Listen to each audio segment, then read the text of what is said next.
built here in the United States and, of course, right here in New York. And that's exactly what's happening. Businesses are investing in America again, and they're investing in New York.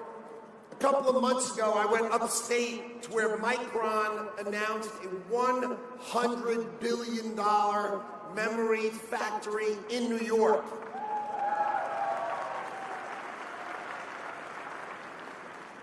It's 10 football fields long, 4 of them, 10 football fields long each, 50,000 jobs, and that's only here because of Donald Trump as president.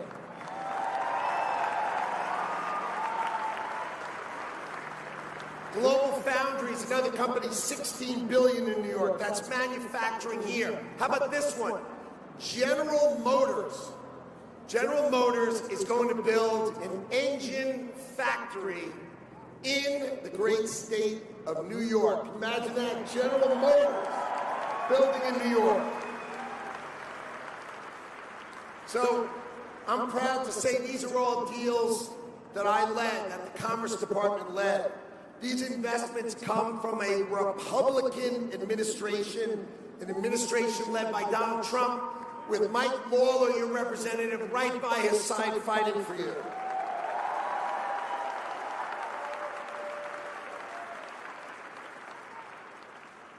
So companies now ask, where is the client? Where are the customers? And they are here in America. Our economy is the greatest economy in the world. It is $30 trillion economy. That's us spending money, that's us building, that's us growing. That's why the world wants to be here. And so that's why the world is building here. So when the president says this is the hottest country in the world, he's darn right.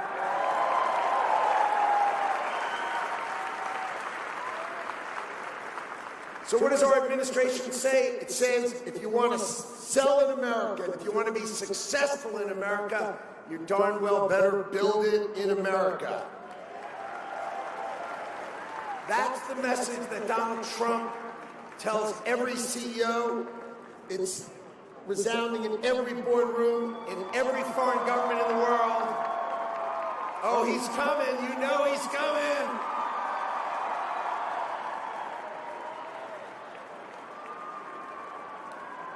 So when President Trump says America first, when President Trump says America first, he means America you build here, America competes here, our workers come first. The Department of Commerce, we execute his plan. We open markets for American companies. We fight for American exporters. We bring investment into the United States in size that's never been imagined. And our results are historic. Last year, the Commerce Department brought in $244 billion of orders. That's foreign people buying our goods so we can export to them and have great American jobs. That's America winning around the world. That's American workers filling orders. That's American products beating the pants off the foreign competition. Check that helicopter out right there.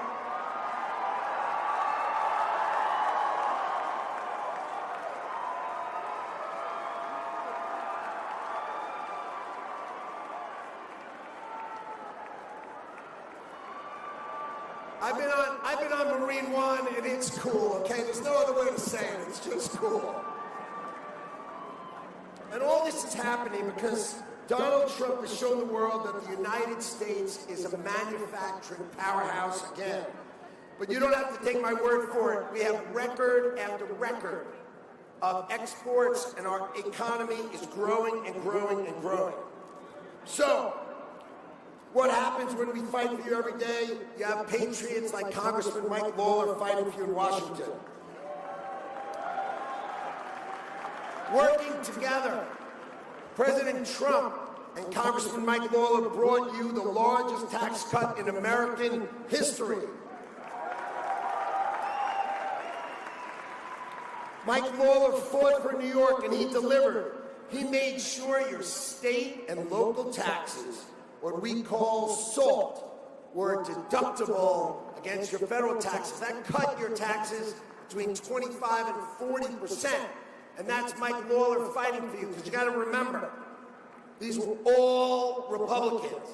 No Democrats voted for your tax cuts. Zero.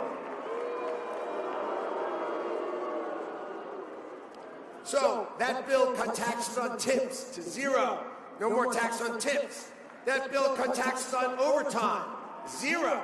No tax on overtime. And they cut your Social Security taxes for our great American seniors.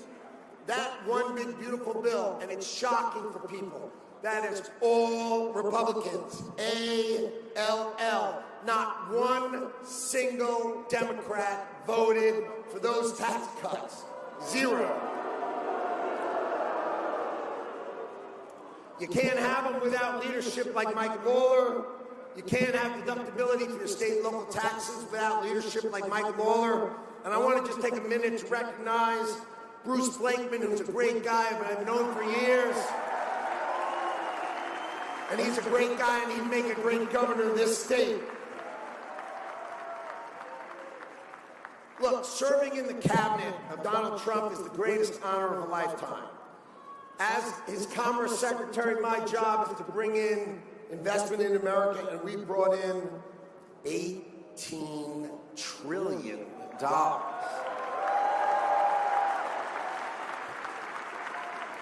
We're bringing confidence back to America. We're proving to the world that America is the best place to build, to hire, to innovate, and to grow. So you got to thank President Trump for fighting for America and for fighting for New York. He fights for American industry. We fight using the power of the greatest economy the world has ever seen. We're going to thank President Trump for reversing decades of dumb politicians doing terrible things to our country. He's bringing back strength, he's bringing back leadership, and he's bringing back prosperity. So thank you, New York. Let's go Knicks! Let's go Knicks! Let's go Knicks! Let's go Knicks! Let's go Knicks! Let's go Knicks!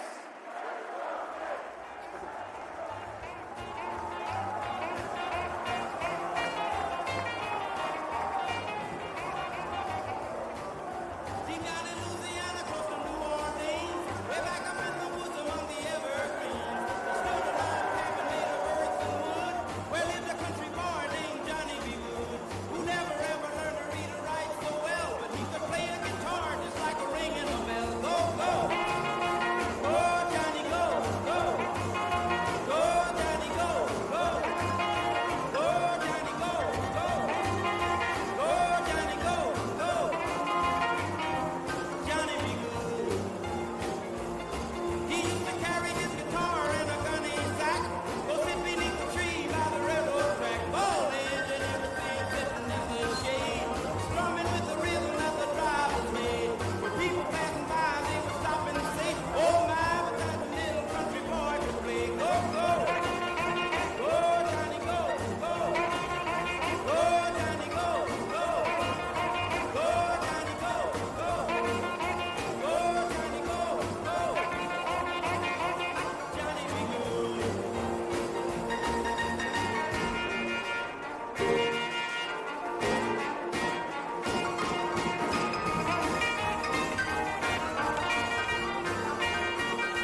to dream the impossible dream, to fight the unbeatable foe, to bear with unbearable sorrow, to run where the brave dare not go, to right the unrightable wrongs, to be better for anyone, to try when your arms are too weary, to reach the unreachable star.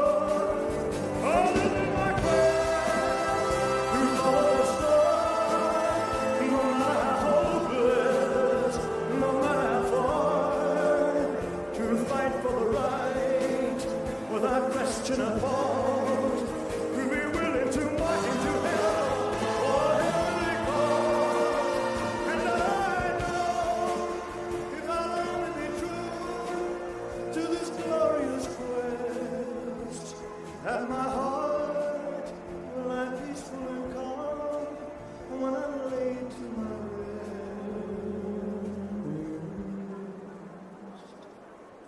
And the world will be better for this, that one man, scorned and covered scars, still strove with his last ounce of courage to reach the unreachable star.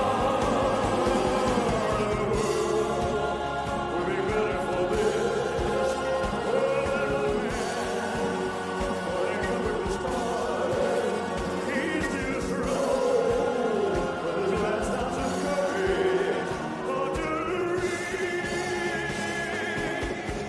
the unreachable star.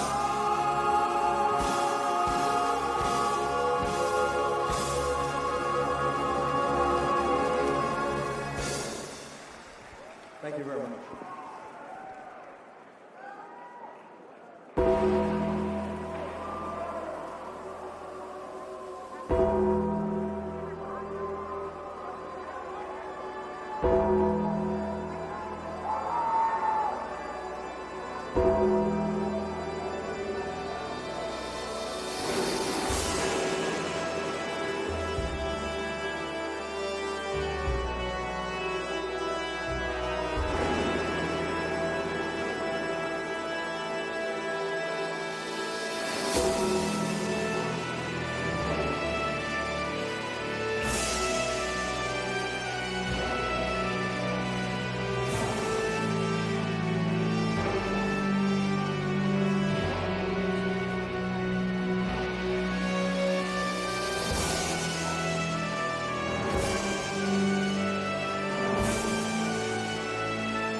This is a man's world.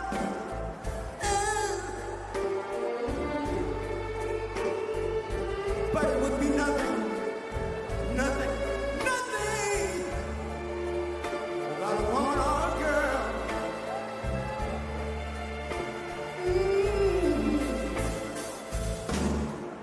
You see, man made the car. The chickens. Man made the train. Carry the heavy load. Man made the electric lights. Take us out of the dark. And man made the boat for the water. Like my Bible said, Noah made the ark.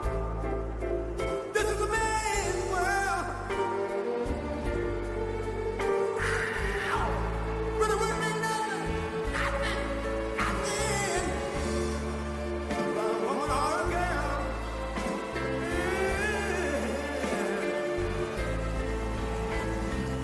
L'uomo rincorre il potere, ma lui non sa.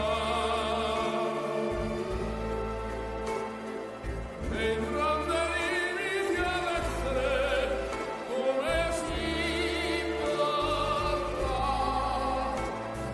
Nel marmo stringe un'idea che non vive, che nella sua fantasia vuole, e non si accorge che poi nulla più senza te si vive solo per sé.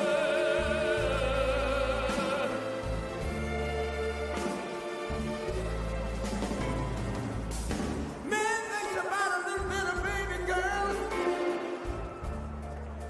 and a baby boy. Man make them happy because man make them toys without them. Man made everything he can. Man made lira, pesos, dollars, rubles to buy from every good woman. Every man. Ooh, this is a man's world. Senza te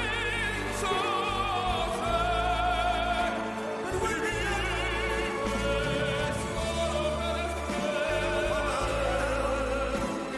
solo per He's lost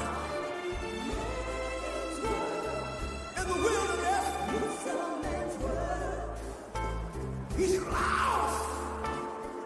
e non si accorge che poi nulla più senza te si vive solo per sé, solo per sé, solo per sé.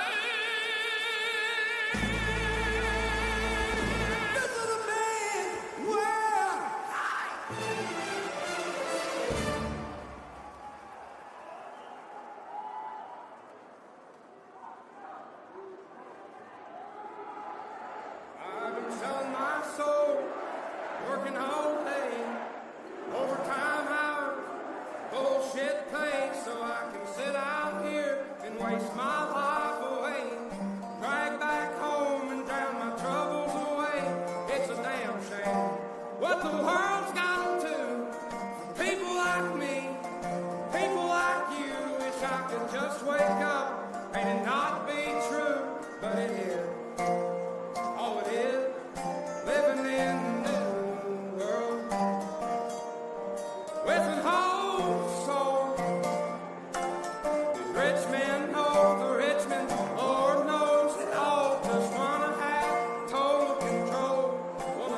just miners on an island somewhere. Lord, we got folks in the street, ain't got nothing to eat, and the obese milking welfare. God, if you're 5'3" and you're 300 pounds, taxes ought not to pay, for your banks of fudge round. Young men are putting themselves 6 feet in the ground, 'cause all this damn country does is keep on kicking them down. Lord, it's a damn shame what the world's gotten to. For people like me, people like you, wish I could just wake up and it not be true, but it is. All it is, living in the new world with an old soul. These rich men know the rich men, Lord knows they all just wanna have total control. Wanna know what you think, wanna know what you do, and they don't think you know, but I know that you do, 'cause your dollar ain't shit, and it's taxed to no end, 'cause the rich men know the rich men.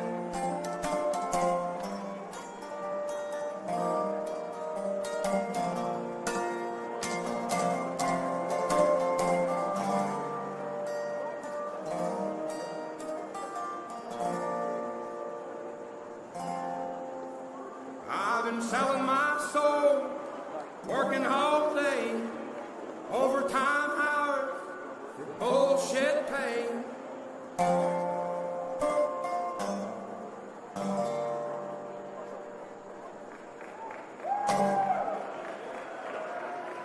Please, please, please, please.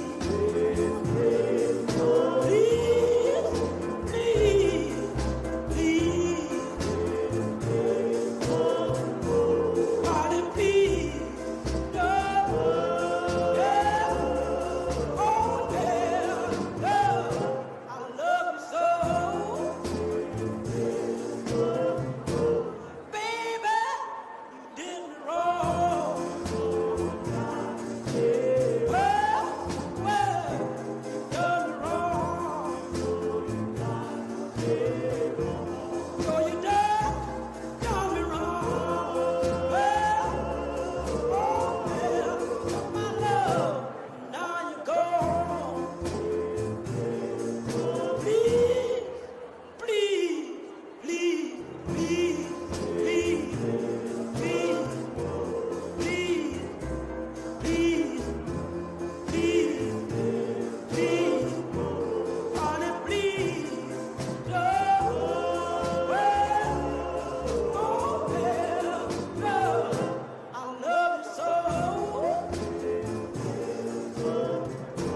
Please welcome starting quarterback of the New York Giants, Jackson Dart.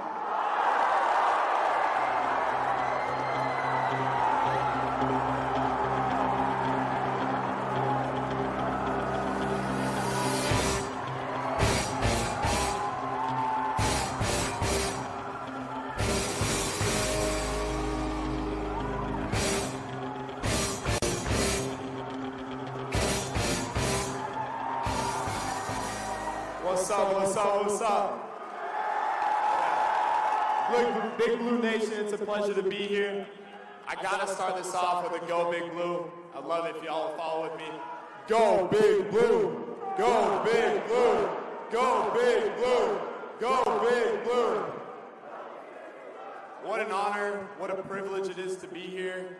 And without further ado, I'm grateful, I'm honored, I'm pleasured to introduce the 45th and 47th President of the United States of America, President Donald J. Trump. And I'm proud to be an American, where at least I know I'm free. And I won't forget the men who died, who gave that right to me. And I gladly stand up next to you and defend her still today. 'Cause there ain't no doubt.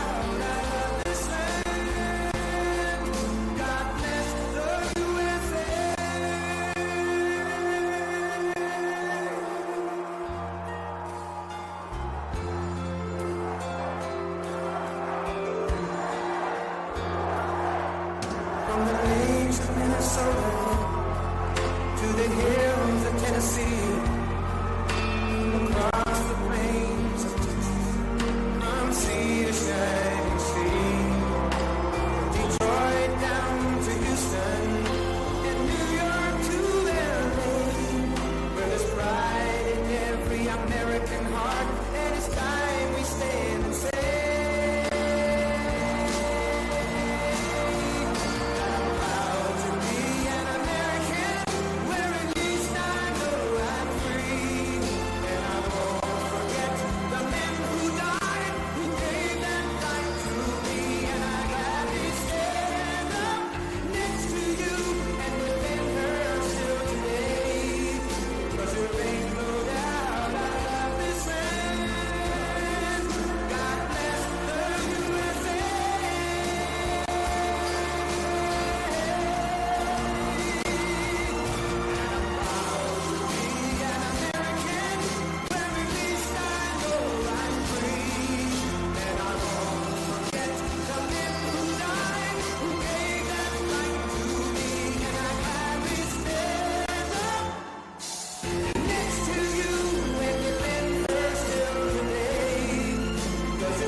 They said the weather was going to hold us back. No weather's holding us back. This is great.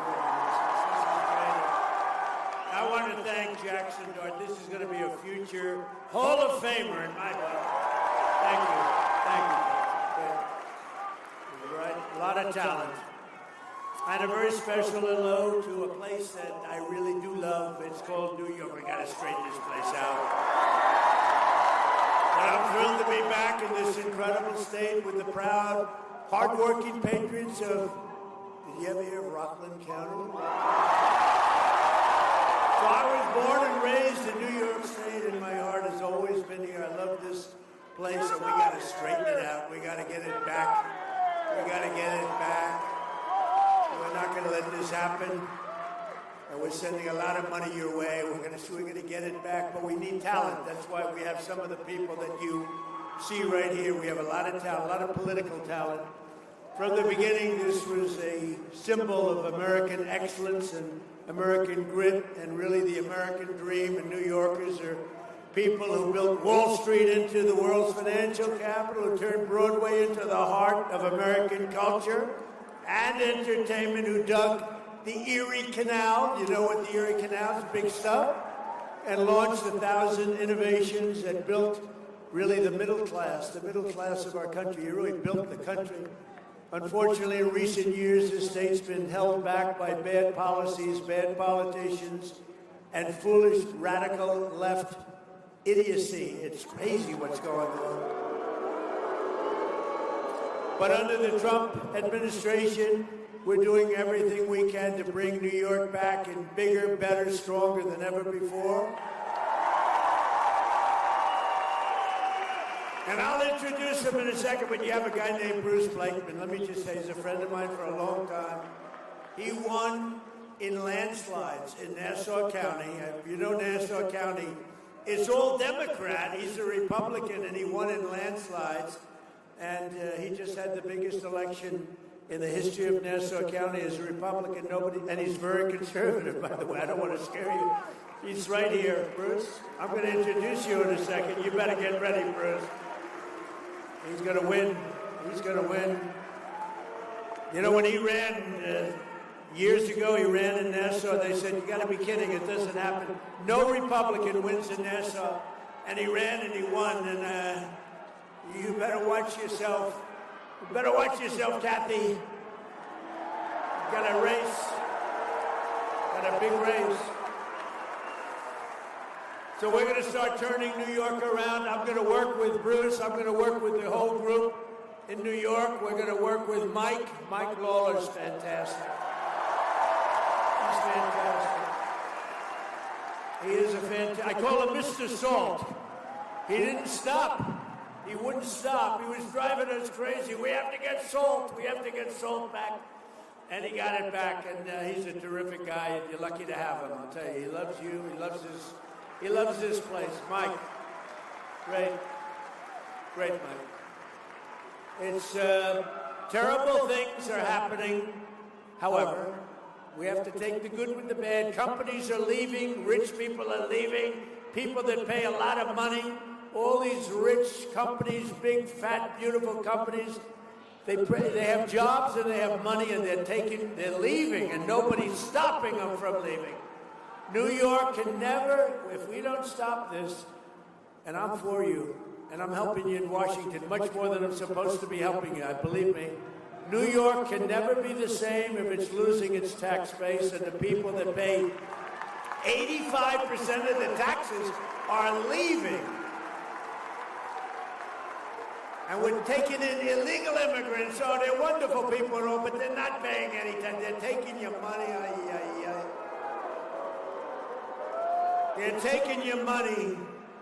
The people that pay 85 to 90% of your taxes are leaving. And you know, when they go, they never come back. They never come back. Nobody calls them. Nobody does anything. Nobody talks to them. Nobody says, please don't leave. We'll give you a tax rebate. We'll do anything. Don't leave. But they're leaving. They're going to Florida. They're going to Tennessee. They're going to Texas.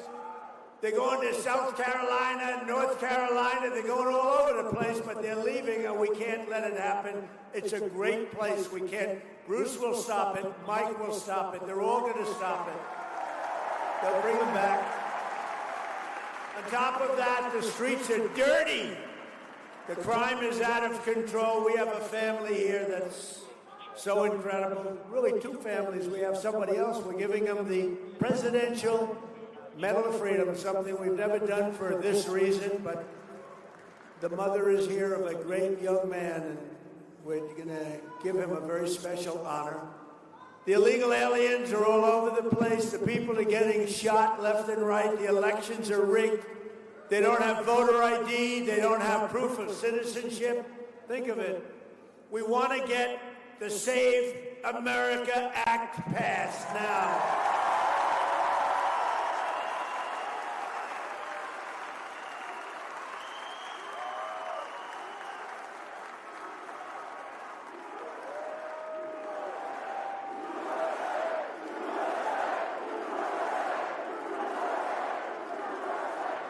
Think of the Save America Day. It's voter ID. Who's against voter ID? You ever see the Democrat National Convention? I call it the Democrat. They're Democrat. But you ever see it? They have cards on them for the Democrat National Convention, cards like bigger than your chest. Name, address, and everything you want to know about a person. They might even have a social security number. They have, that's to get into their convention. But for voting, you're allowed to go in, right? It's horrible. So it's voter ID, it's proof, a little thing called proof of citizenship. And it's mail-in voting is a disaster. If you have military, if you're going to be away, if you're not feeling well, if you're in any way disabled, absolutely we have it. We'll be very generous, but generally you got to go and vote. Otherwise, it's a rigged system. And that, in a nutshell, is the Save America Act. Not very complicated. Think of it. Voter ID. Think of it. Voter ID, proof of citizenship, and mail-in ballots are gone except if you need it. Now, I added two best ofs. No men playing in women's sports. That's nothing to do with it. No men. Like, I'm looking at Jackson. I'd like to know, is there any woman in the audience that thinks they can tackle that guy? Because I'd like to meet you. I'd like to shake your hand. I don't know. Jackson, you think you could play against women okay? Do you think you'd have any problem? I don't think so. But don't get involved, Jackson. Don't get involved, Jackson. Don't answer that question. No, I'm looking at the legs. He's this beautiful guy. He's got legs like tree trunks. This is not a good thing for women. This would not be good. No, it's no good. And we don't want open borders where prisoners pour in from other countries all over the world. They pour in. We don't want open borders. We don't want sanctuary cities where you have sanctuary for criminals. We don't want it. We don't want transgender mutilization of your children, if that's okay. We don't want it. But, you know, I looked at a story, or read a story yesterday where the pharmacies, they're going out of business. They have glass all over the place. You want toothpaste. You have to open up, you have to get a clerk to open up the thing, and they open, and they hand them a toothpaste, and in the meantime, other people are waiting to steal it. They got the guy, they were saying a guy right here, Mr. Lutnick said, Mr. Lutnick, he's a rich guy, but he was in a store, and he noticed when he was in a drugstore, the people were with duffel bags. They're putting crap in a duffel bag and walking. And the clerk says, you're not supposed to be doing that. And the kid said, the hell with you, walks out. And if the clerk does anything at all, they arrest the clerk. How screwed up is our country? How the hell do you make your money if you got to open up glass, expensive glass, to give somebody a toothbrush? Or to give somebody some toothpaste. That does not sound like a good business model. So you have empty stores. The whole thing, we got to change it. Now, the way you stop that, you know how you stop that? You come down hard on those people. Hard.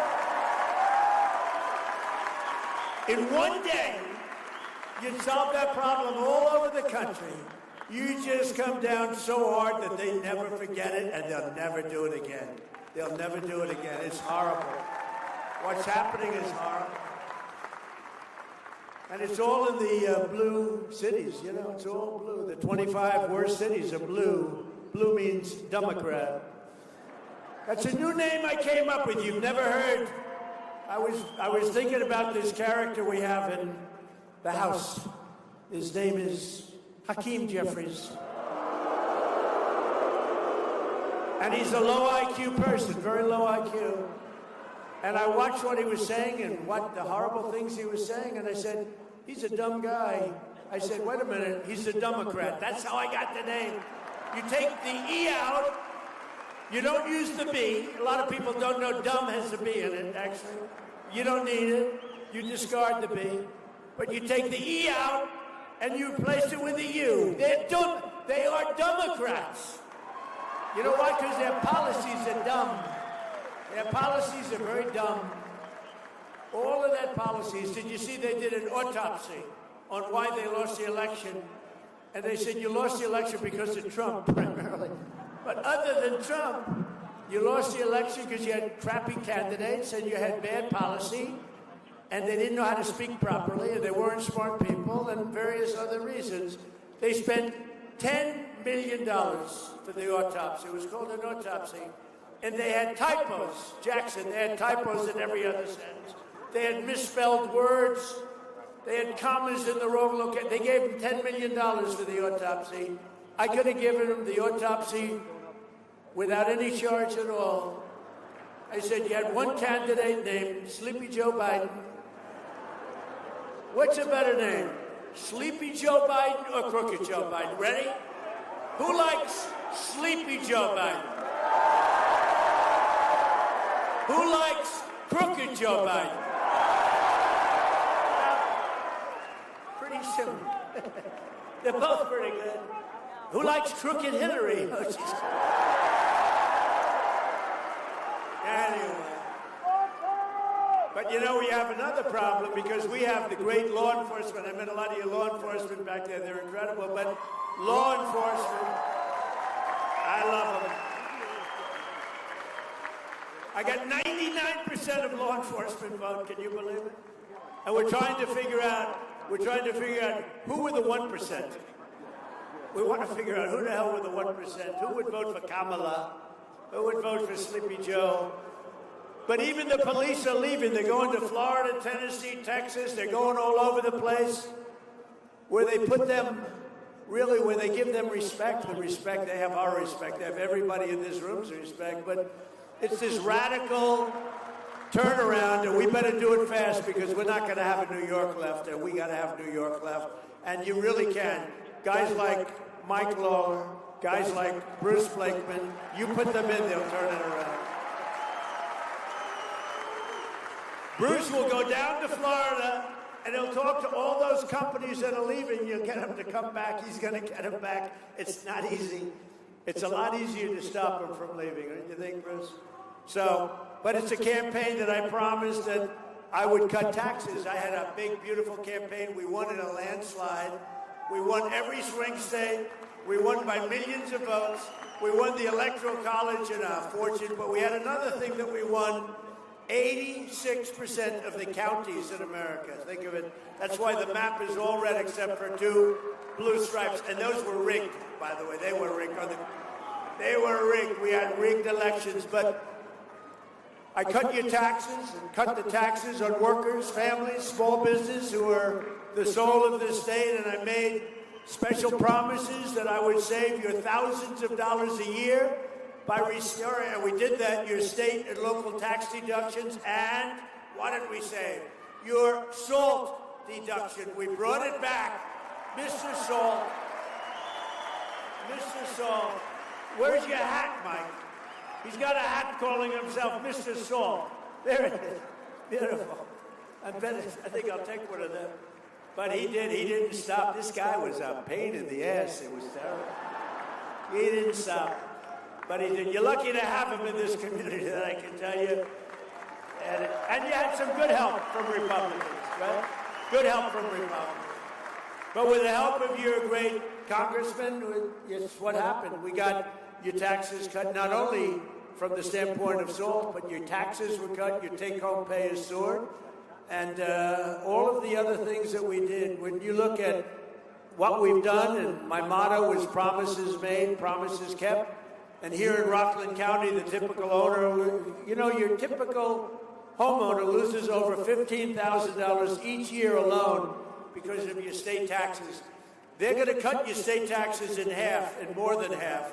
They will do things that you won't believe. And you know, the bottom line is the state itself will make more money than it made before I did it. I cut tremendous amounts of taxes in my first term. We had the greatest, most successful economy in history.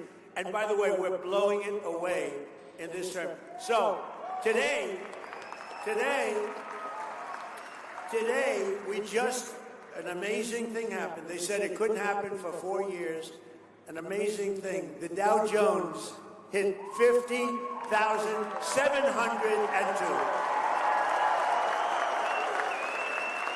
And the S&P is way over 7,000. So these were two things that they said he won't be able to do when I first got elected. They said he won't be able to do that. There's no way he's going to be able to do that in his first term, which is my first term of numerous terms. By the way, you know we're a three-term president. We just don't want the results. We won 3 times, but we only want the results of the first and the third.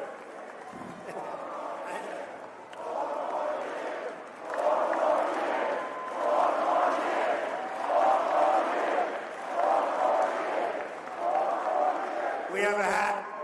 The hat says 4 more years. It drives the radical left lunatics crazy.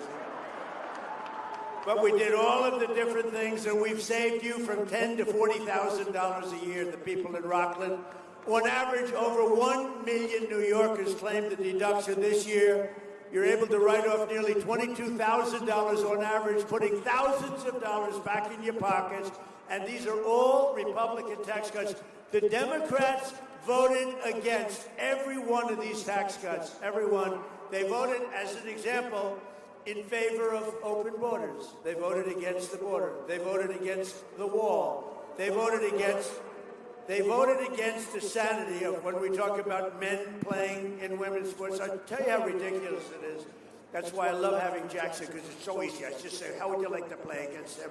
But we have even better, Jackson. We have a weightlifter. He was a failed male weightlifter, and then he decided to transition to the other side. And they had a major contest, an Olympic tryout, and they had a young woman who was really good. She was one of the greatest ever. And she could lift 204 pounds over her head. And the record stood for 17 years, Jackson, 17 years. And she was going to break the record.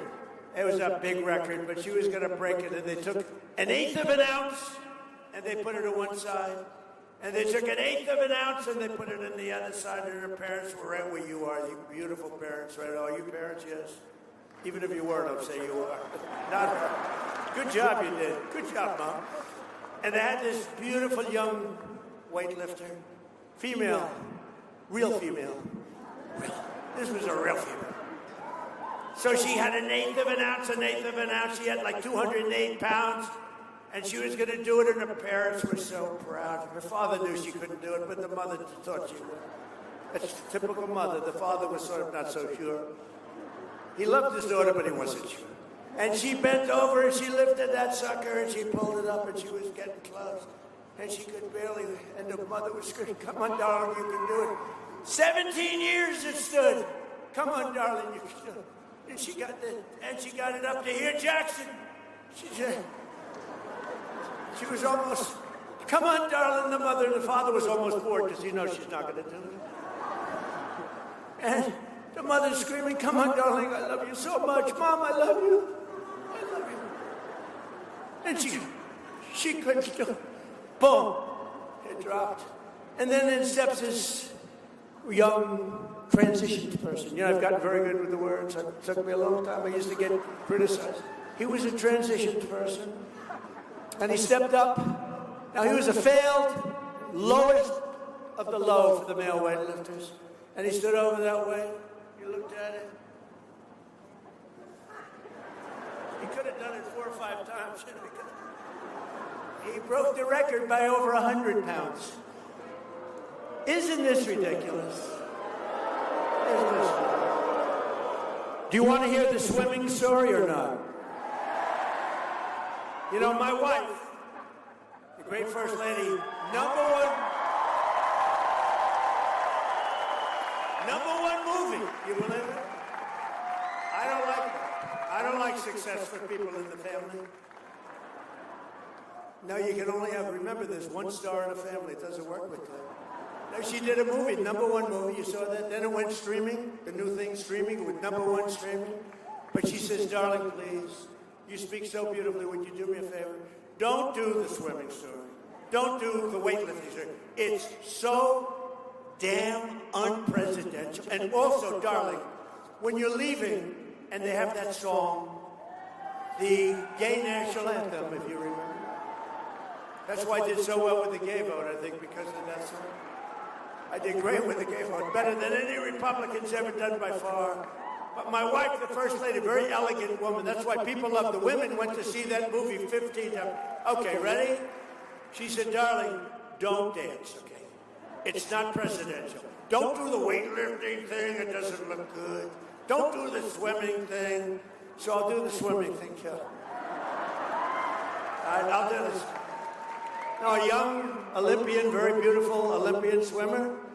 And, you know, it's sort of like the pyramid. All the great people, they swim against each other from the time they're 5 years old. You know, it just works that way. They're better, whether it's golfers or players, baseball, football players. You were great when you were 4 years old. You could throw a ball better than anybody else.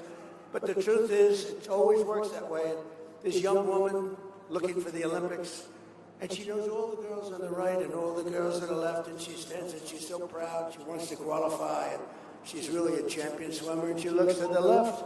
You've heard the story, and she sees 6 girls, and she knows every one of them. She looks over there, you know, it's good. Hi, how you doing? She hates them because, you know, they're competitors, but she says hi.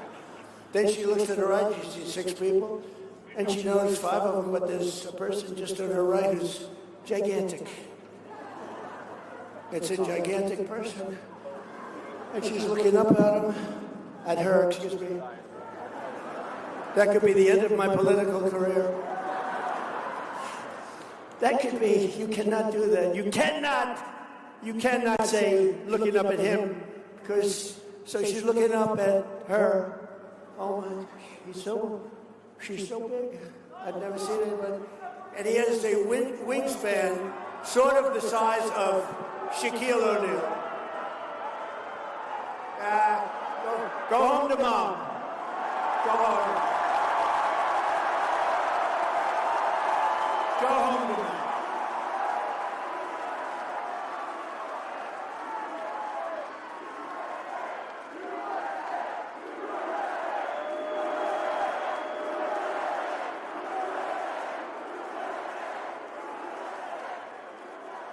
Take him home to mommy. He's going to be in. You know what he doesn't say is his mom's watching on television right now and she's loving it. Anyway, so you have this person, and you know what happened. The story is very, very famous, actually, that she was very severely injured. You know what injured her? Windburn, because he went by her so fast that she got tremendous windburn in the pool, and then he finished up the race and he rested while the other girls came in. And it was a very sad event, a very sad occasion. But to think that we actually, 15 years ago, 20 years ago, could you imagine saying, we will not allow men to play in women's sports? Could you imagine saying that transition? Can you imagine saying, we will not allow the mutilization of your children? If you said that, they'd say, what's wrong with that person? Why are they talking that way? Today you have to say it, because they do allow, in certain places, still, we've cut a lot of it out, most of it, they allow the mutilization of your children, and we don't allow that stuff, and we're going to get it the hell out of here.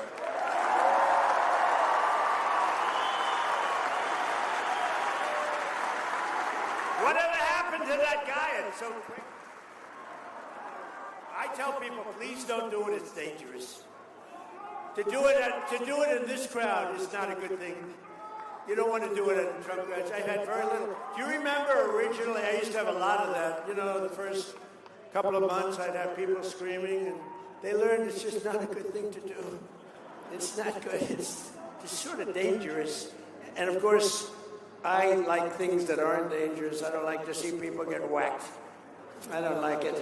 So don't do it. But we used to have it all the time. My first month or two, oh boy, guys would start screaming, we hate you. And then all of a sudden it got less, and now it never happens. That's the first time it's happened in a long time. That's the first time it's happened in a long time. If the Democrats gain power, they'll take these deductions and tax cuts away. They'll raise your taxes, and I'll tell you what, we want to, all my life, I went through life watching politics. I love politics, always watch. I never thought I'd be a politician. Can you believe I'm a politician? I hate the sound of, but remember that, although I had a good night the other night, right? We knocked out a bad senator from Louisiana. We knocked out Massey, a horrible, one of the worst Republican congressmen. We knocked out somebody in Georgia, Rathensperger.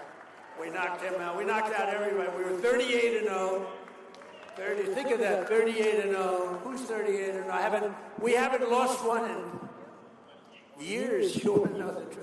We have. Let me tell you. We have Make America Great Again, MAGA. We have a movement the likes of which this country has never seen. And you know,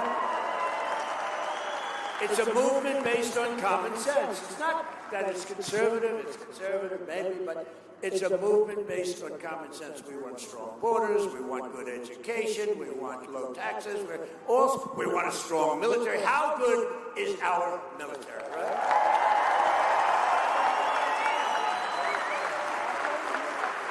Now, we're doing very well, by the way. Well, first of all, Venezuela was up, right?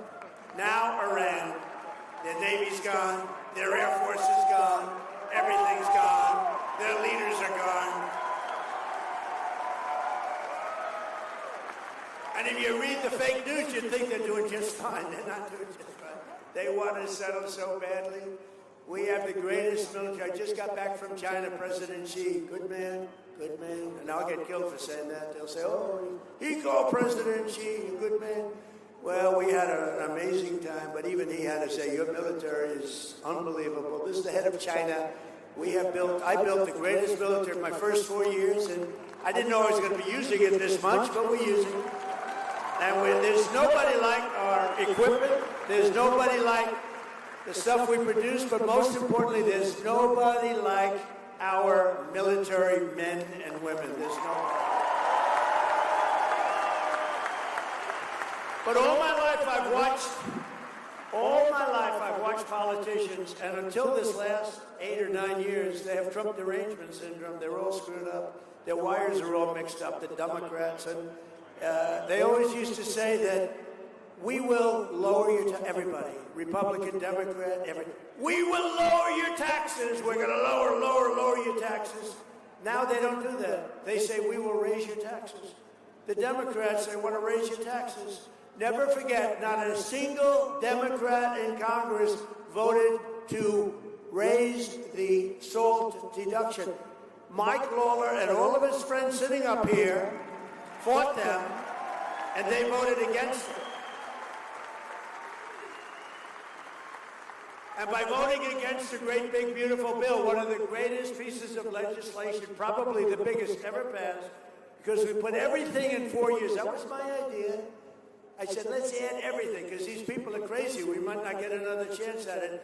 We added everything into that. That's 4 years worth of legislation. That's why we call it the great, big, beautiful bill. No tax on tips. No tax on overtime. No tax on Social Security for the seniors. The Democrats voted for open borders. They voted for open borders. And if they get in, you're going to have open borders again. You're going to have millions of people coming in.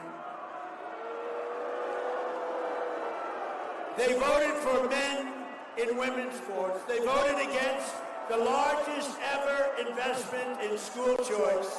Everybody wants school choice. And they voted against making interest payments on your auto loans tax deductible. That's what you have if it's paid in America. So, we have another little disturbance back there. Hello. Hello, everybody. That's okay. It's already cleared up. What are you doing back there to these people? Boy, does that get cleared up fast. The guy raises his hand, starts screaming something, and within about 2 seconds, it's over. What happened to him? Don't hurt him. Don't hurt him. Don't hurt him. I do that for legal reasons. This way I can. That's a great thing to say. Do not hurt him under any circumstances. And now I can say I'm innocent.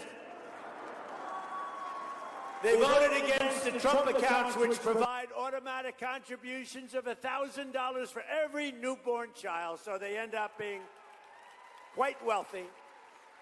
And our record tax cuts are projected to raise incomes for New Yorkers by over $8,000, Mike, on average. We're going to boost household take-home pay for you, the people in the room, over $12,000 and protect more than 405,000 New York jobs. And we got to protect the jobs. We can't let that happen. I just say it again and again and again. You can't let these companies go. It's easy to say, oh, we don't like the companies. They're the ones that supply you with the money and the jobs and everything else. You got to cherish those companies. Whether you like them or not, you got to. Last month, the IRS issued the largest average tax refunds to New Yorkers in New York history. Think of it. You got back the biggest refund that you've ever had. And that's all over the country, by the way. But I was with the King of Saudi Arabia 2 years ago, and he's investing over $2 trillion here. We have $18 trillion coming in. But he said, and you might have heard it just a short time ago, he said, Mr. President, it's amazing. 2 years ago, you were a dead country, dead. We never thought anything was going to happen that could be good for your country. You were a dead country with a leader that was a not smart person, I'm going to say. You were a dead country, and today you're the hottest country anywhere in the world. It's true, we're the hottest country. Respected by everybody. We're respected by everybody. The stock market has just set 68 times during my short, a little bit more than a year. 68 days we hit all-time record highs, and since the election, adding $9 trillion in value to your savings and retirement accounts, 401ks. Your 401ks, does anybody have a 401k? Well, your people are going to vote for me then. There's no way. Will anybody with a 401k vote against Trump? Thank you. It's always risky to ask that question. Sometimes it's yes, you're right. It could be a very dangerous way. But since I took office, the typical 401k is up more than $30,000. And I've created 300,000 jobs in the last 2 months, smashing all expectations. Remember this. Right now, more people are working in the United States than at any time ever before, by far, by a big number. And in 16 months, we've lifted nearly 5 million Americans off of food stamps. 5 million. And thanks to my strong tariff policy, now I get into a lot of trouble with tariffs because you remember when I first came out? I love tariffs. And I said, I love tariffs. It's my favorite word in the whole dictionary. I love the word tariff. And the fake news, look at all of them back there. That's a lot of fake news. That's a lot of fake news. They're all over the place. They're all over the I got more fake news. You know, they hate me, but boy, do they cover me. But I said my favorite word in the dictionary is tariff.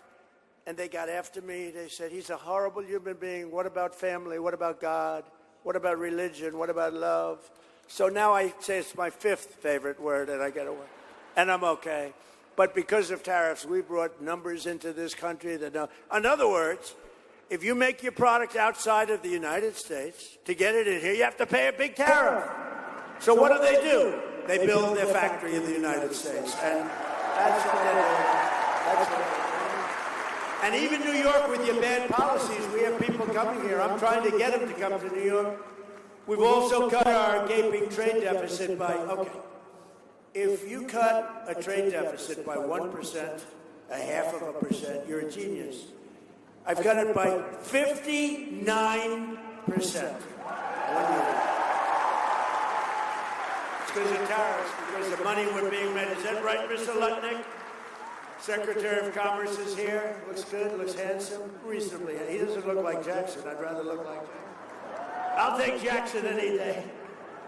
Under our leadership, factory construction is up, new residential construction is way up, and consumer spending is way up. American companies are ordering core capital goods to expand their operations at the highest rate in the history of our country. And last year, General Motors announced a new manufacturing investment of $1 billion in upstate New York to produce V8 engines, which they never would have done here. They were all made in Germany and other countries. Now they're making them here because if they don't, they have to pay a big penalty. And they're stamping them at my instruction, made in the USA. Made in the USA. We're bringing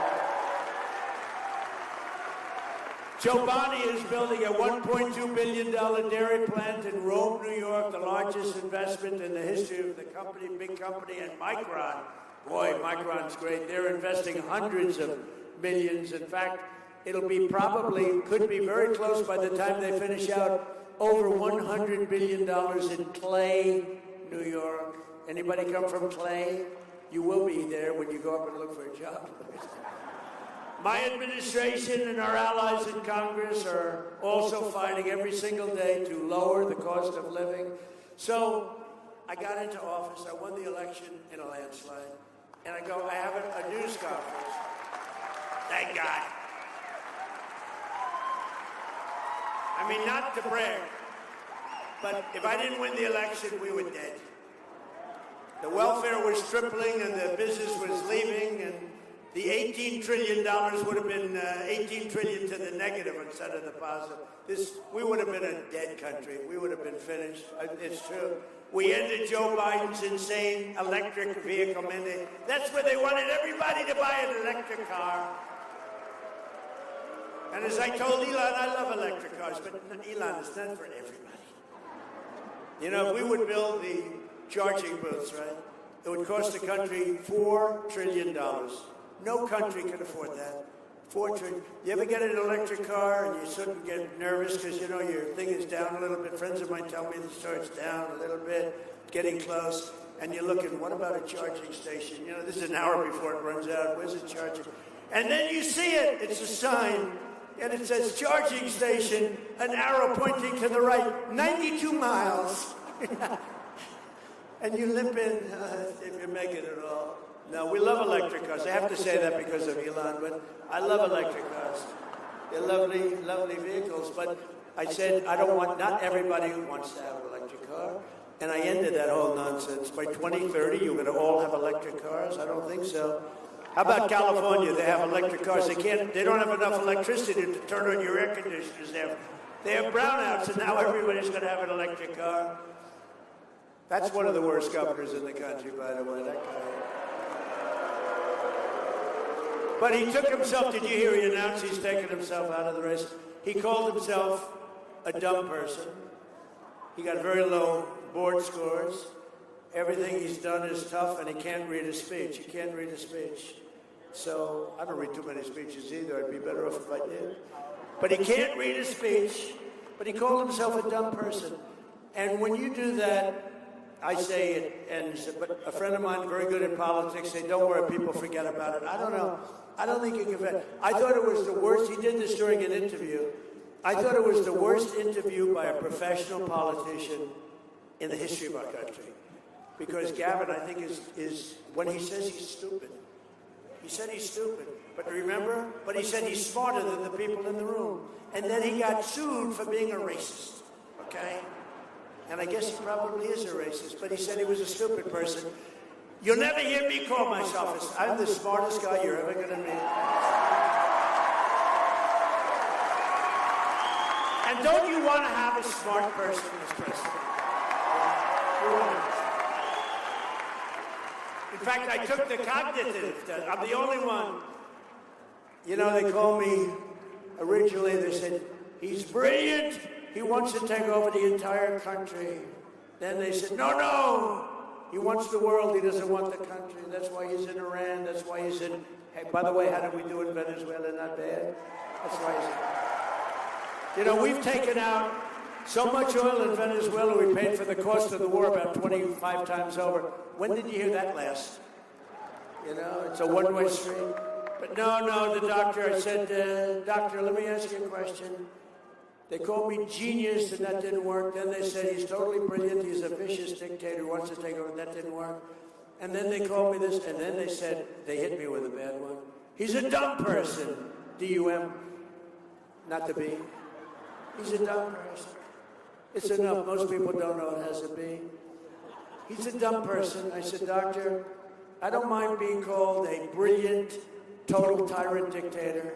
but I don't want to be called dumb. What do I do, doctor? Is there some kind of a test I can take? He said, actually, sir, there is. It's a cognitive test. I said, how many presidents have taken it? None. You know this story. No people have taken it. I said, well, is it good or bad? Is it tough? It's a tough test. It starts off easy. It gets very, very tough. I said, well, you know what I'm going to do? I'm going to take that test, I think, doctor, because I do good on tests. I'm going to take that test, and let's see how we do. He said, here's the problem, sir. If you do badly on the test, it's going to be reported because it's Walter Reed Medical Hospital. It's a military hospital. It's sort of public. So you have 5 doctors sitting there, and they're all, if you do badly on it, sir, and you could do badly, because, you know, the questions are very easy in the beginning, then pretty easy, then pretty hard. By the time you get to the end, there are not a lot of people in the room can get them, believe me. I said, well, it will be public, won't it? It'll be embarrassment, but let's do it. This was in my first term. I took it, and I aced it. And they had tough questions. So the first question was, you have a bear, a snake, an elephant, and a horse. Name the horse. That's the horse. The second question's a little tough, and then he goes, so the New York Times does a story to show the test that I just aced, and they only used the first question. They didn't go into the other questions. They didn't go in. But toward the end, like they had a question like, pick a number, sir, any number. Okay, 203. Multiply times 9. Divide by 2. Add on 1,324. Subtract 1,292. Sir, multiply it out one more time by 19. What is the answer, sir? And I got it right. And the one doctor said, I've been doing this test for 20 years. I've never seen anybody ace it. So then what happened, that was my first term, and that quieted people down. That was good. And then what happened, I did it twice in my second term. So I've taken it and I've aced it all 3 times, I'll tell you, because it is a positive thing. Nice to be smart. But remember, I said, and I made the statement, all presidents and vice presidential candidates should be forced to take a cognitive test and test on intelligence. And I said it loud. Obama couldn't do well on it. Biden wouldn't even get the first question. I don't think he'd get that. Which is the bear? Which is the horse? No, would he get? You know, I have a friend, he's very good politically, but he has a test. He owns, like, stores. Little stores. He's not super rich. In fact, he's not even rich. But he makes a living, as he expresses. He goes, but I knew him a long time. I like to keep my old friends. I like to do really much better than them. I don't like friends that become very successful. I like people that are just okay. Even if they're terrible, I like that too. I hate, like when I have lunch with somebody that's really, really successful, I hate it. Because he or she is bragging about how great they are, and I hate that when they do that. Because they stop me from talking about the fact that I became president.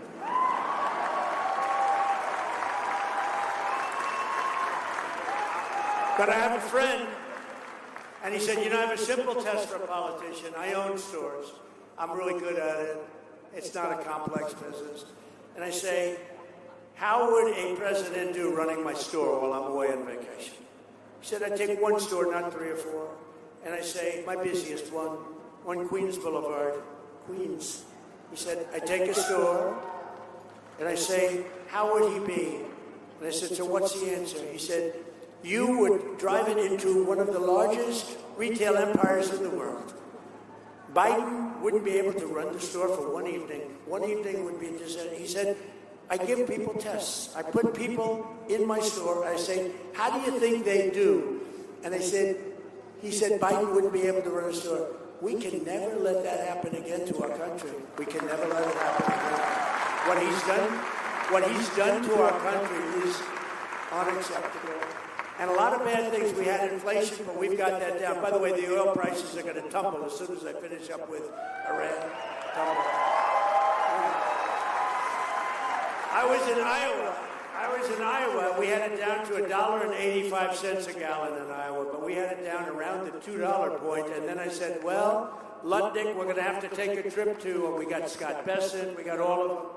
I said, we just hit 50,000 on the Dow, and I said, that's a record, highest ever. I said, sorry to do this to you, but we're going to have to journey down to the Middle East. They said, why? I said, because Iran is going to have a nuclear weapon if we don't stop them. And I said, we're going to have to do it, and we have stopped them. They're not going to ever have a nuclear weapon. They're never going to have a nuclear weapon. And we'll have that over with soon. It'll be over with soon, and you're going to see numbers like you've never seen, both on the upside and also in terms of costs. You're going to see costs go down. But, you know, the Democrats are the ones that caused all the costs. And they were the ones that caused, when I took over, they caused, I mean, the prices were through the roof. I told you before, the inflation was the highest ever. The costs were high. And think of it, they'd constantly come out, the cost. They would constantly come out with the word affordability. I said, they're the ones that caused the problem. I'm in the office 2 days. I mean, they are the greatest bullshit artists, really. I'm in the office 2 days. And the costs have gone through the roof under 4 years of Sleepy Joe or Crooked Joe or both. Right? And I hear these Democrats from all over the place going, affordability. They're the ones that cost it. I didn't cost it. Remember the eggs? My first news conference, 2 or 3 days in, they said, what are you going to do? These people, these corrupt press, they're corrupt. They're corrupt. They know it. They're corrupt. They're totally corrupt. They were saying, what are you going to do about the cost of eggs? I said, what's the problem with eggs? They said, they've gone up 4 times. I said, I just got here. I just got here. They're the greatest bullshit artists, I'm telling you. They said, Trump has driven up the cost of eggs. I just got here, I'm sorry. And within 3 months, our great Secretary of Agriculture has driven them down to the lowest point they've been in a long time. We've got them all down. Now we'll get our energy down. The only thing that has your prices, look, energy is a big ballgame. That's the big one. And we're going to get that down. It'll get down to where it was, maybe even get down lower. But we had it down to a number that was so good they hadn't seen it since my first term. But we terminated the Green New Scam, including the so-called efficiency rule on water heaters, stoves, washers, dryers, light bulbs, saving Americans on average $3,250. And yesterday we eliminated a truly awful Biden regulation on refrigerators and air conditioners that drove the cost of food even in grocery stores where they have freezers. It was called the refrigerant. And according to these lunatics, the refrigerant, which we've had for 40 years, is going to drive people into a state of frenzy. There's nothing wrong with the refrigerant other than sometimes it makes your food too cold. Its alternative costs about twice as much, and it doesn't cool your food at all. Everyone that has it practically has gone bankrupt because their food has rotted. So we ended the anti-refrigerant movement in this country. You will now be able to purchase an air conditioner that actually gives you cold air. It's nice. And as you may know, here in New York, I'm fighting relentlessly to end the scourge of congestion pricing, where Kathy Hope, you know, I have to tell you this. She calls me up a lot, and she can check my phone records. It says Buffalo, New York. She calls me up a lot. I immediately know it's her, because I do have friends in Buffalo, but they haven't called me too much lately. It says Buffalo, and said, hi, Mr. President, it's Kathy. Hi, could you help me here? Could you help me there? We're having a little problem getting this, and we're trying to get that. Could you give me a little hand? I say, Kathy, you're always killing me. What the hell would I give you? Well, I just thought I'd try. Okay, thank you very much. And the next day she goes out, we must stop Donald Trump. It's crazy. Trump derangement syndrome. You know, she's a very, I don't want to say anything negative, she's a very nice woman, but she's never going to take you to the promised land, ever. There will never be a promised land with Kathy. So we're also taking historic actions to make it easier to afford a home, and I signed an executive order banning large Wall Street investment firms from buying up all of the single-family homes all over the country. And I also directed Fannie Mae and Freddie Mac, and we happen to have the head of Fannie Mae, and where is Mr. Pulte? Right here, Pulte. He's done a great job, that guy. These people know you. He's becoming very famous. But he's done a good job. But I've instructed him to buy $200 billion in mortgage bonds, bringing interest rates plummeting down much lower than they would have normally been. And we're going to get the rates down. Rates are coming down with the energy. You watch what's going to happen. I had a rotten head of the Fed, and now I have a great head of the Fed today. Kevin Warsh. Kevin was just sworn in today. He's great. He's going to be great. And now Congress is on the cusp of passing the most important piece of housing legislation in a generation. But to be honest with you, housing is all about interest rates. I know more about housing than anybody in history. No president's ever done. I built a lot of housing, and they can pass all the bills they want. It's about interest rates. You get the interest rates down, everybody's going to be very, very happy. We're going to get it down very quickly. I support the bill that passed the House this week, Congressman Lawler's help now, and it's called the House and Senate. It's a House and Senate housing bill, and it's coming together, and hopefully they'll get it done. But I will say this, Mike, again, it's about interest rates. It's all about interest rates. We get the interest rates down, the housing, you're going to look like a genius. Perhaps most importantly, we've made tremendous strides to bring down the crushing cost of health care. Under my most favored nation agreement that nobody wants to write about, and it's the biggest because we went from the highest price in the entire world to the lowest price in the entire world. And I can't get the fake news to write about it. I think that alone should win the midterms. That alone should win them. It's called most favored nations. In other words, we pay the lowest price of any nation in the world. So we're right now paying many times higher. We're paying sometimes 10, 12 times higher than other nations, like the fat truck. $87 in London, $1,300 in New York City. And a friend of mine who's very fat called me. He said, President, he's crude as hell. He's crude and very smart, highly neurotic. We all know people like that, very smart, but highly neurotic. And he was in London, and he's a rich guy, made a lot of money, but he knows the cost of medicine that he takes, probably more than that he takes, this guy.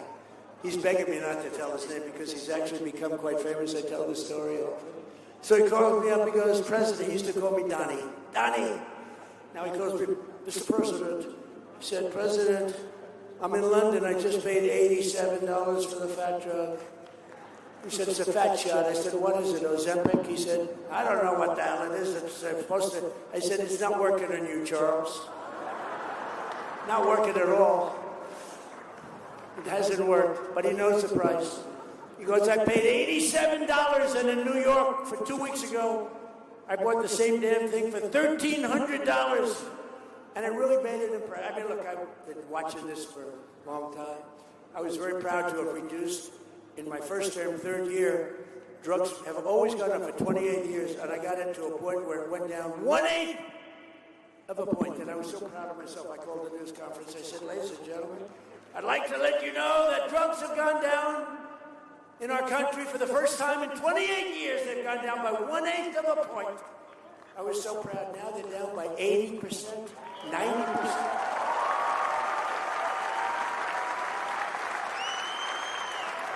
$80, 90%. And the fake news doesn't want to write about it. And you could even say 400, 500, 600, or 700%, depending on the way you ask the question. But here today is a local family that has benefited greatly from our policies, especially our historic tax cuts and the great, big, beautiful bill. Kathy Kennedy is a retired special education teacher from Orangetown. And this year she saved more than almost $3,000 on her taxes thanks to the SALT deduction. And Congratulations to Kathy. Kathy, you want to come up here? Come on up here, Kathy.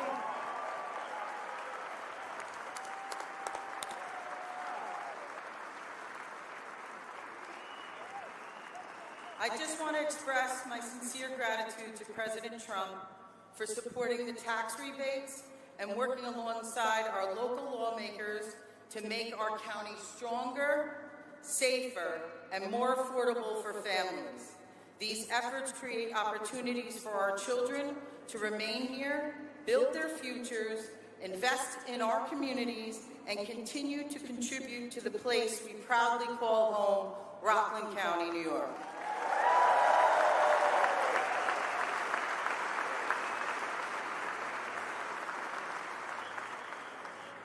Good afternoon, everybody.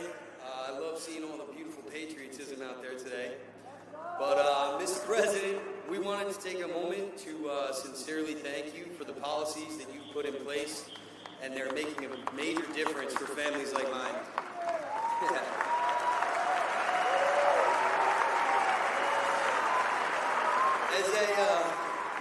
As a father, a small business owner, a home inspector, a real estate investor, changes to the SALT tax deductions and things like the Trump accounts for children have made a meaningful difference in our lives.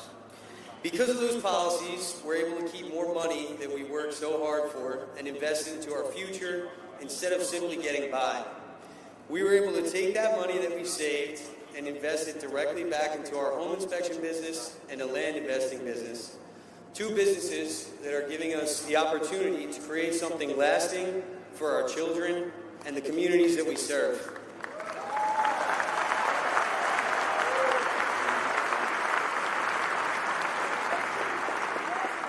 And more important than the financial side, entrepreneurship is giving us more freedom. Freedom to spend more time together as a family, freedom to build a future on our own terms, and freedom to be there for the moments that are most important with our children. Mr. Trump, we just wanted you to know that there's hardworking American families out there who are benefiting from all that you're doing.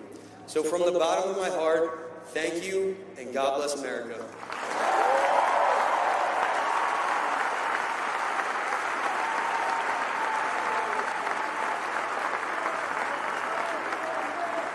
Great job. Thank you.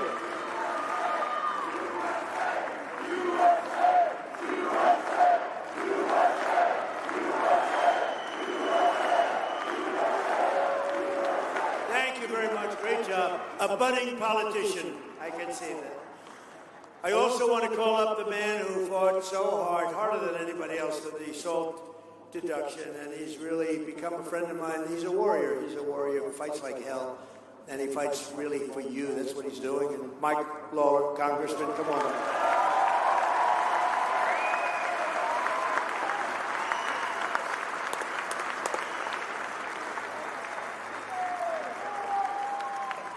Thank you, Mr. President. It is great to have you here in Rockland County, New York.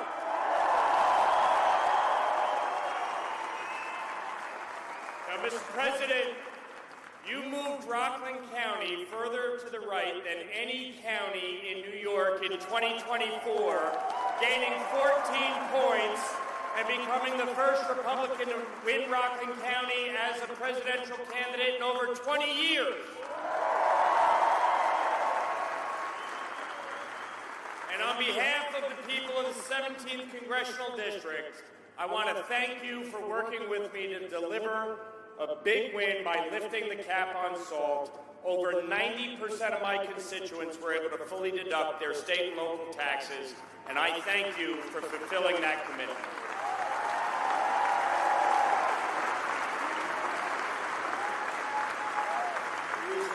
He's done a great job. Thank you, Mike.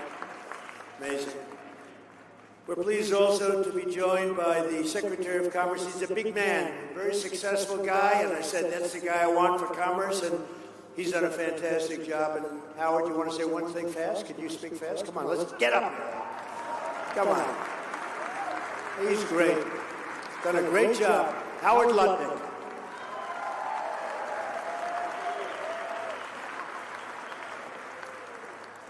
My favorite number $18 trillion.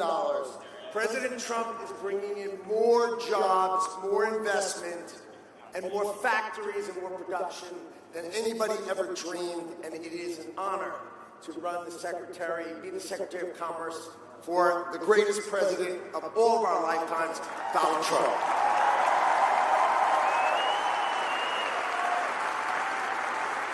And I won't ask him to speak, and I introduce him because he's been incredible. The Director of Federal Housing Finance Agency, Bill. Thank you very much, Bill Pulte. Along with some absolute warriors, State Assemblyman Mike LaPetrie. Mike, thank you. Thank you, Mike. Great job. Great job.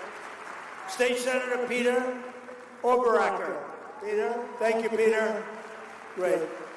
Co-founder and CEO of Sticker Mule, Anthony Constantino, and County Executive. Wait a minute, Anthony first. Before I get to this County Executive, I got to give him. Where's Anthony? Hi, Anthony. Thank you. Good job. And the County Executive of Nassau County. Okay.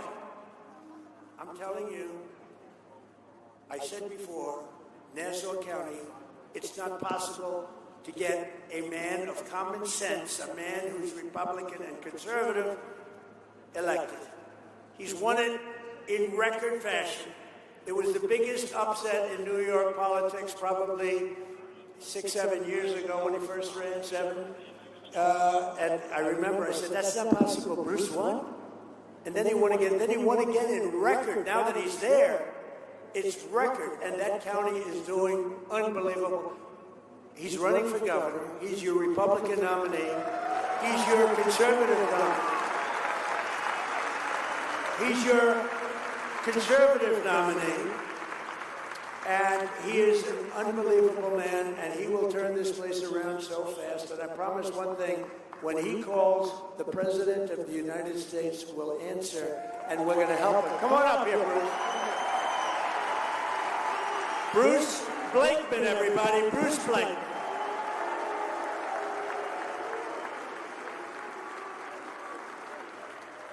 Come on, Hudson Valley, let's hear it for President Donald J. Trump. Come on, Lawler. The greatest president in my lifetime. We will save New York as President Trump has saved America, because we will fight, fight, fight.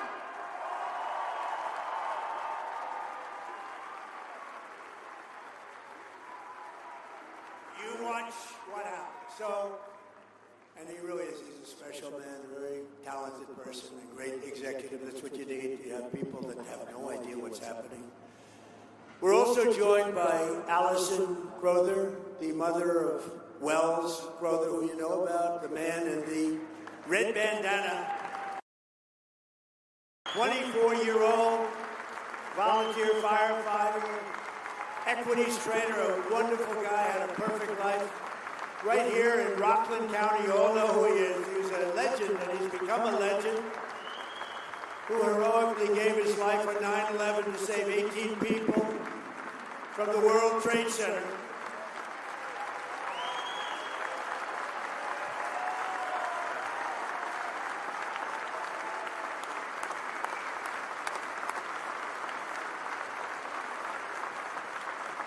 And I see his mother is here. And I'm pleased to tell his mother and everybody else, come on up here just for a second, that today, at the request of Bruce and Mike and some of the great political people we have, and we are approaching the 25th anniversary of September 11th, 2001, a dark day that will live in infamy. We are posthumously awarding Wells the Presidential Medal of Freedom, which is the highest award. It's the highest award outside of the Congressional Medal of Honor. And those are the two biggies, and Wells has one of them. I just want to congratulate his great mother in doing a phenomenal job in raising that young man. Boy, what bravery. Saved those people. And became a legend in a sense. Nobody else would have done what he did, so he's going to be getting the Presidential Medal of Freedom. Thank you.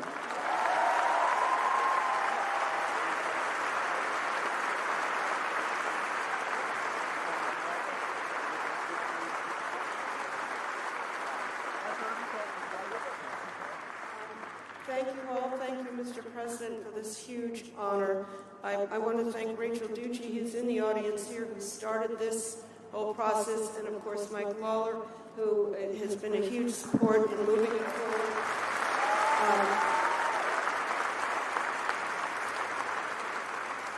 I didn't come prepared for remarks, so I just want to say, to me, it's such a beautiful thing that even 25 years later, Wells's light still shines brightly.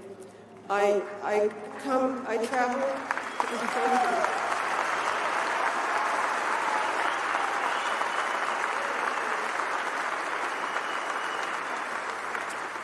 I traveled around the country, and I've even been to Amman, Jordan, talking about Wells's story and his legacy and his example of courage, fearlessness. He was even from a little boy, and his pure humanity that day, saving so many lives. And it's just an example that as I travel and speak to children, they're tremendously moved and inspired by this to be better people. And I see this over and over. It's a beautiful thing. So, thank you. Thank you.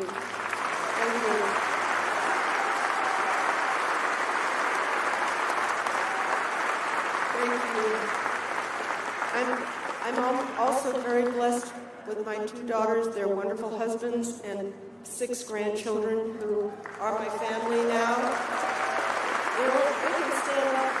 They're right over there. So I guess I just realized early on that I couldn't pick up a weapon and go fight the bad guys myself, but the weapon I had was to work to bring good into the world.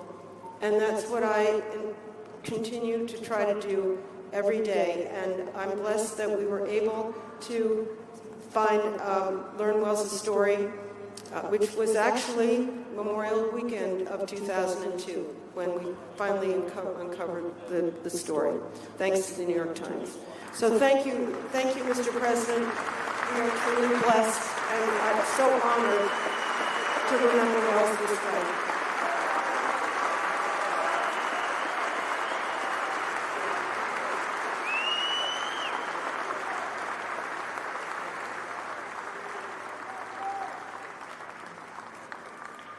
Thank you very much. That's a great story. Right here from Rockland. They grow heroic here, don't they? Yeah, we know that.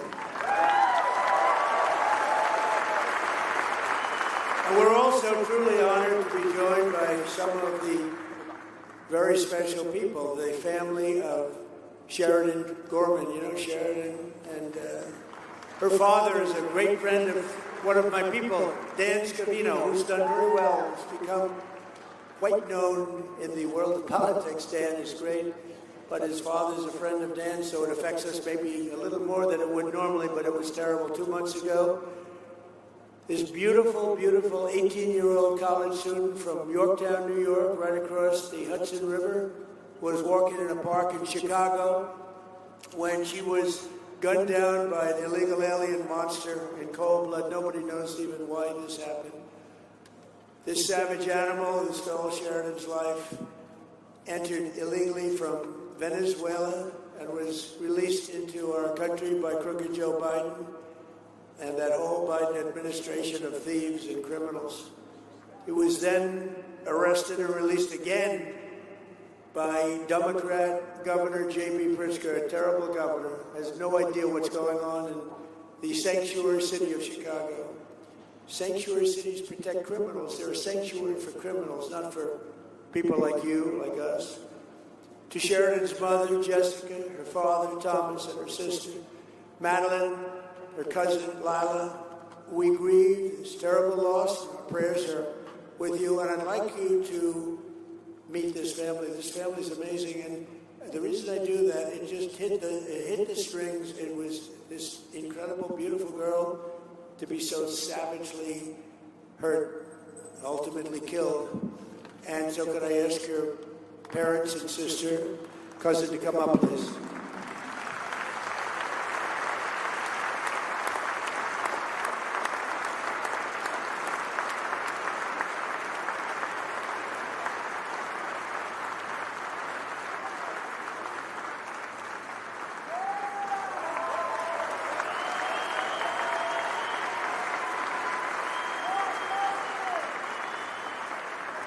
Thank you, Mr. President. I have to say, you are just so funny. My family has laughed more, smiled more than we have, like in the past hour, than we have since March 19th. It's been such a gift. Thank you.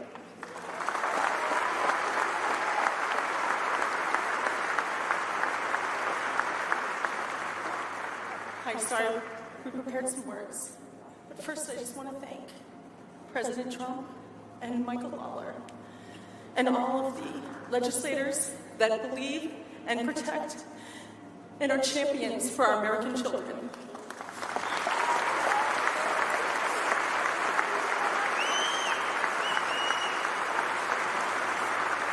My name is Jessica Gorman, and Mother's Day was just 2 weeks ago. For most mothers, it meant flowers, and cards, and phone calls, or children coming home. For me, it was heartache and tears. Because on March 19th, my beautiful daughter, Sharon Grace Gorman, was murdered in cold blood. She was walking on a pier in Chicago with her friends. Just a few blocks from her campus, they were hoping to see the northern lights over the Chicago City nightline. Sharon never got to see those lights. Instead, her life was stolen by a man who should have never been in this country, a man who should have never been set free in that community. And every step, the system had a chance to stop him. And at every step, it failed. And my daughter paid for those failures with her life. No mother should ever have to wonder if her child called out for her in her final moments. No mother should ever have to imagine her baby lying alone and bleeding on the cold pavement. And no family should ever have to bury a child because public officials failed to put innocent American lives first.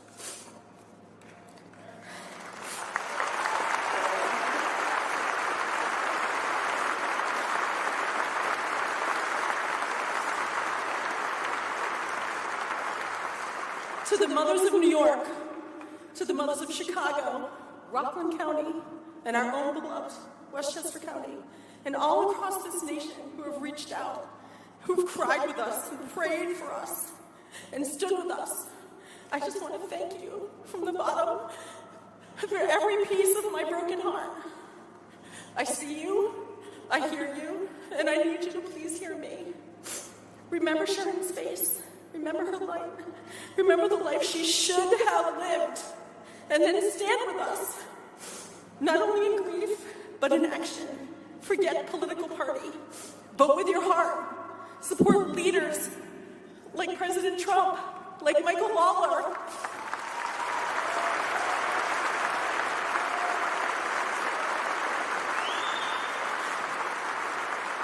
Please, please support leaders and policies that protect your child and mine.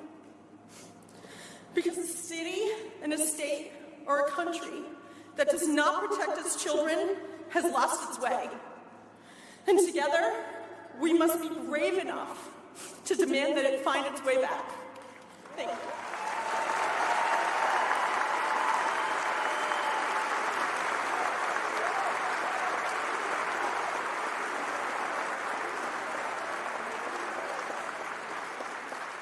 My name is Tom Gorman. I'm not a politician. I'm not a public speaker. I'm a father of whose daughter was murdered by an illegal immigrant. I am a husband who had to hold his wife on Mother's Day when she asked the question no mother should ever have to ask. Through tears, Jess looked at Maddie and me and asked, am I still the mother of two? There's no answer big enough for that pain, no words, no comfort, no way to give back what was stolen from our family. All I could do was hold her and tell her the truth. Yes, Jess, you're still the mother of two, because Sheridan will always be our daughter.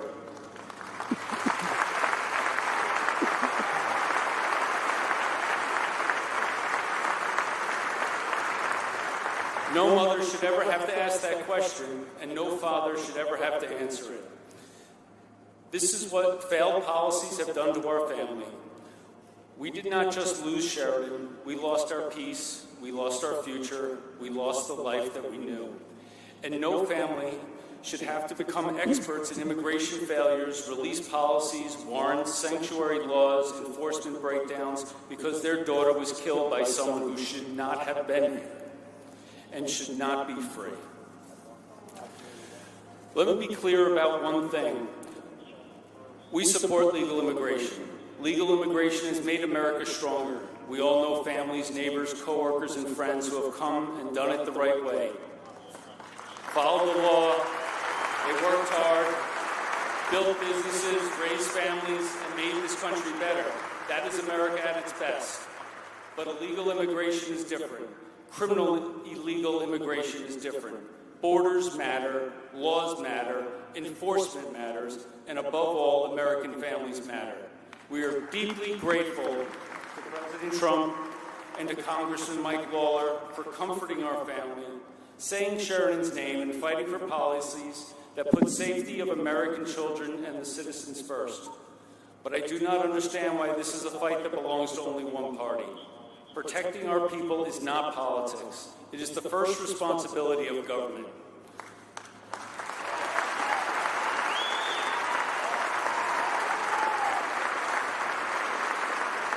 So do not just feel sorry for us. Instead, remember Sheridan's name and stand with us. Demand that leaders who enforce our laws, secure our borders, cooperate with law enforcement, and put innocent American families first. Sheridan should have come home, and because she did not, we will spend the rest of our lives fighting so that someone else's daughter can. Parents out there, give your kids a big hug. Tell them how much you love them.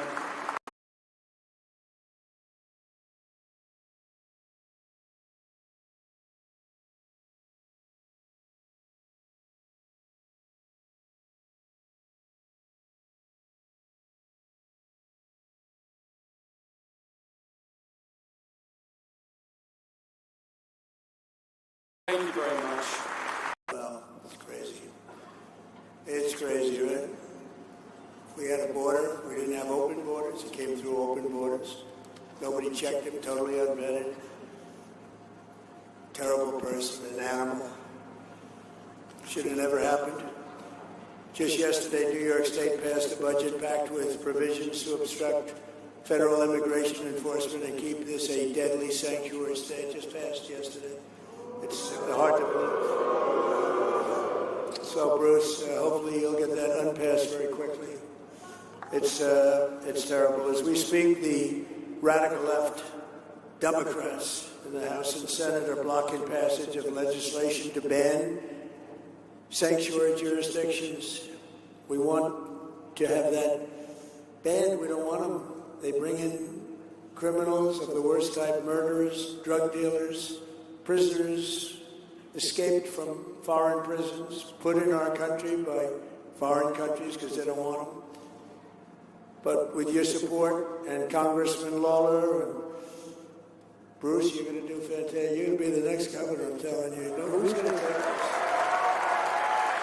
Bruce Blair. We'll stop fighting for Sheridan's. We're going to be fighting for Sheridan's memory. We're going to be fighting. You just can't forget it. I looked at her. I said, such a beautiful young kid. I saw it in the papers, front page of every paper. How do you explain that to parents? How do you explain it to anybody? And we'll abolish deadly sanctuary cities in New York and across the nation once and for all. We're getting rid of a lot of them. And we now have the strongest border in the history of our country by far. The strongest.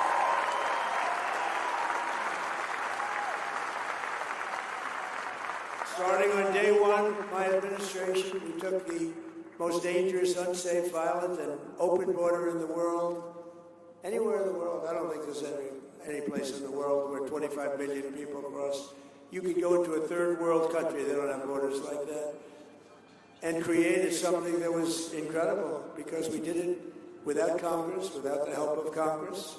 You remember Joe Biden, I can't get legislation passed. I didn't have legislation. I came in and I told Border Patrol and ICE, I said, close the border.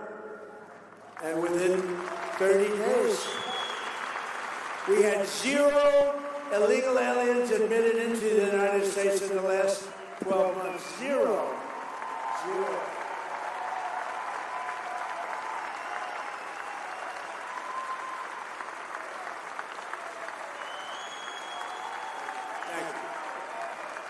Thank you.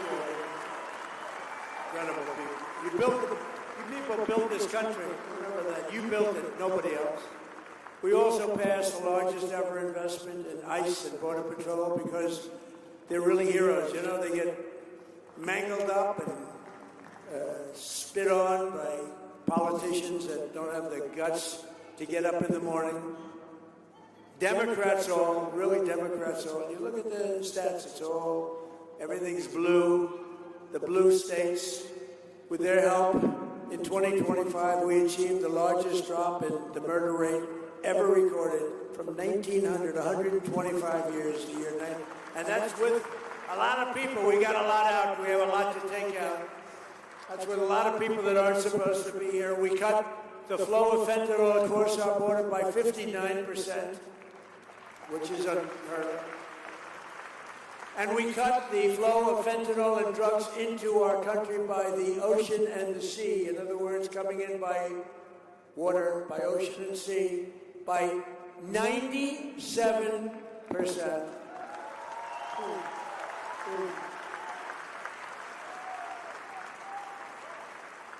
We made the largest ever investment in the U.S. military, and we're going to have $1.5 trillion invested. And boy, isn't it great that we have the greatest military in the world right now? And with not only Venezuela, but with Operation Epic Fury, our warriors are ensuring that the world's #1 state sponsor of terror, Iran, #1 state sponsor of terror, they send their money all over the world to create problems, never going to happen, and they're never going to have a nuclear weapon, and they know that. They know that.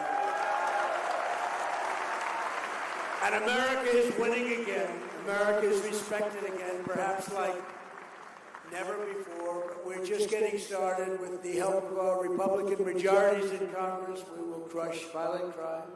We will impose harsh new penalties for dangerous repeat offenders. We will crack down on Marxist prosecutors and rogue judges that are no good for our country. They're disgraceful. And we will end no cash bail. This is where it began.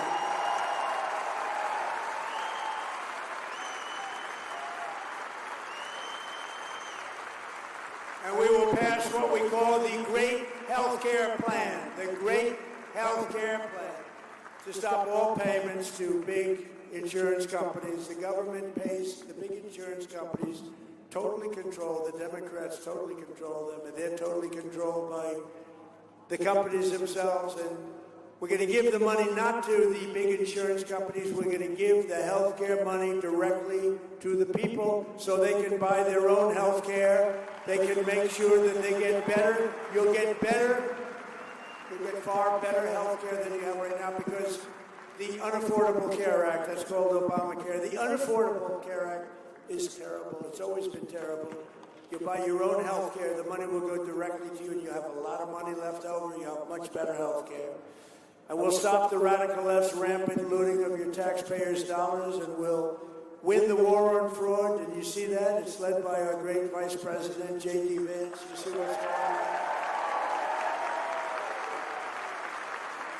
It's looking good. You see what's going on out there? All those good-looking guys up there, they're out there, and they're out there. What they're doing is fantastic. They've caught so much fraud. They're in Minnesota. They're in California. They're going to be everywhere. And JD and the group are doing a fantastic job. We're finding billions and billions of dollars of fraud, medical fraud. Dr. Oz is doing phenomenally well. Dr. Oz. Bobby. We love Bobby. And we will always protect our Second Amendment. We will defend religious liberty. We will support our police. We will pass the Save America Act to protect our sacred America. And all voters must show voter ID. All voters must provide proof of citizenship. And there will be no more mail-in ballot scams, especially in places just like this where it's so rampant. Except for illness, disability, military deployment, or travel, we'll be very generous in that regard, but we have to stop it. There's no country in the world that has mail-in ballots like we do. No country in the world. You know why? Because it's inherently corrupt. And we will also enshrine in permanent law no men in women's sports and no transgender surgery for our children. And together with the help of patriots throughout New York State, New York, and right here, I love this place, and all across our land and all across our country, we will make America powerful again. We're respected again like never before. We will make America wealthy again. We're right on our way to doing that. We will make America healthy again. You know what that's all about? Maha. We will make America strong again. We will make America proud again. We will make America safe again. And we will make America great again. Thank you very much. Thank you. Get out and vote in the midterm. Thank you. Thank you, Mike and Bruce. Thank you very much. Thank you, everybody.